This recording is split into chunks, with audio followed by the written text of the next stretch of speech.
Bismillahirrahmanirrahim. Assalamualaikum warahmatullahi wabarakatuh pada semua murid kelas 5 Al-Khawarizmi. Apa khabar? Semoga sihat dan bersemangat untuk meneruskan PDPR pada minggu ini.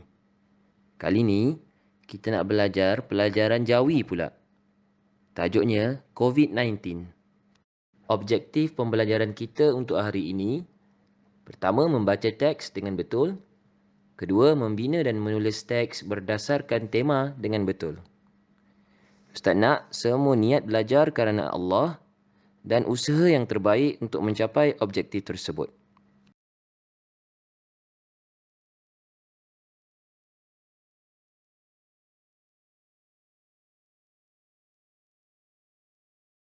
Ustaz harap kamu dah bersedia dengan buku aktiviti tulisan Jawi yang warna biru tu. Buka muka surat 1. Lepas ni, beberapa orang kawan kamu akan membaca teks. Jadi, Ustaz minta kamu baca bersama. Kemudian, fahami teks tersebut. COVID-19. COVID-19 ialah sekumpulan virus yang menyebabkan pelbagai jenis penyakit meliputi demam, sesama sehinggalah penyakit serius seperti SARS dan coronavirus. Penyakit ini mula dikesan di Wuhan, China pada 31 Disember 2019. Kes pertama apabila seorang pekerja di pasar borong makanan laut yang menjual jenis hidupan laut, haiwan dan burung. Penyakit COVID-19 menunjukkan tanda-tanda selepas 2 hingga 14 hari seperti demam, sakit otot, keletihan, batuk, sakit kepala dan cerit-berit. Jika masalah ini tidak dirawat, ia boleh membawa maut. Virus ini dipindahkan dari individu ke individu yang lain menerusi sentuhan atau interaksi yang dekat dengan individu yang dijangkiti.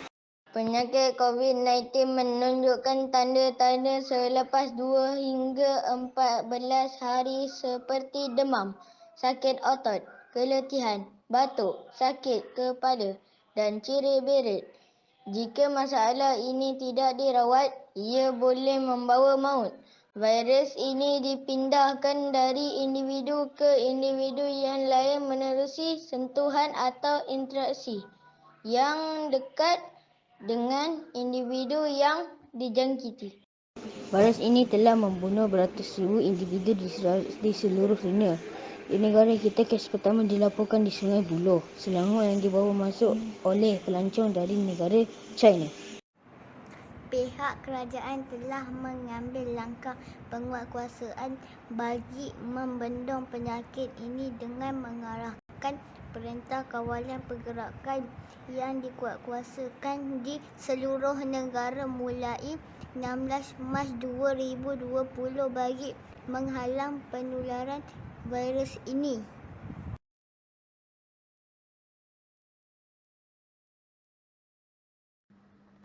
Jawab semua soalan berikut berdasarkan petikan di muka surat 1 yang telah kamu baca tadi. Soalan 1. Apakah yang anda faham mengenai COVID-19? Soalan 2. Di mana dan bila penyakit COVID-19 mula dikesan? Soalan 3. Dalam tempoh berapa lamakah COVID-19 dapat dikesan? Soalan 4. Apakah tanda-tanda seseorang itu dijangkiti COVID-19? Soalan 5. Bagaimanakah jangkitan COVID-19 boleh berlaku?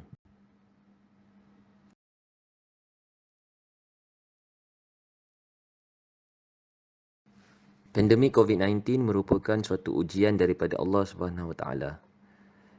Ianya bertujuan untuk menguji keimanan hamba-hambanya. Justru murid-murid, kita sebagai hamba yang beriman haruslah memperbanyakkan berdoa, memohon keampunan dan perlindungan daripada Allah agar kita selamat daripada pandemik yang melanda ini. Akhir kalam, Sama-sama kita baca dan aminkan doa ini. اللهم إني أعوذ بك من الجنون والجذام والبرص وسيء الأسقام. Ya Allah, sesungguhnya aku berlindung denganmu daripada penyakit gila, kusta, sopak dan sebarang jenis penyakit yang menggerunkan.